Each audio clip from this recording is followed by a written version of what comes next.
how do you look at the U.S. action of handpicking some leaders to talk about democracy and not the others? Thanks for that question. I think democracy, just like market economy, it's not any country's business to say which country is democratic or not. There's a huge set of standards to define, which country is democratic or which economy is market economy. As you mentioned in your opening remark, what qualifies the U.S. as the country that is making all these selections? I think U.S. is self-appointed. It's a superpower. It issued the invitation, but once the invitation list is made public, certainly there are countries that are more democratic than the others. So it's not just the democratic standards that are involved. There are also strategic consideration. There are also the U.S.-China rivalry, into the consideration. So it's a very complex issue. Mr. Yang, let me ask for your reaction to this.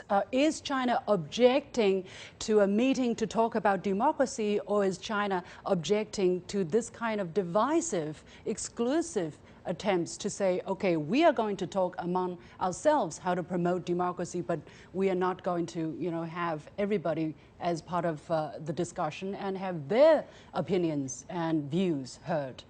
Well, let me put it this way. China has been always open to discuss, exchange the views and the policies about democracy, simply because Chinese ruling party, the Chinese Communist Party, has been pursuing for the democracy which fit to China's basic situation of the state.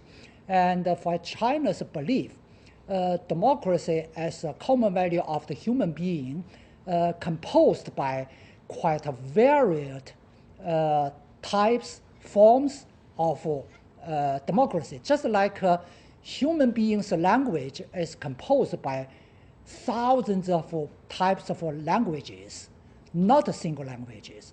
So that's why up to now, for 2,000 years history, there's no one single definition about the democracy.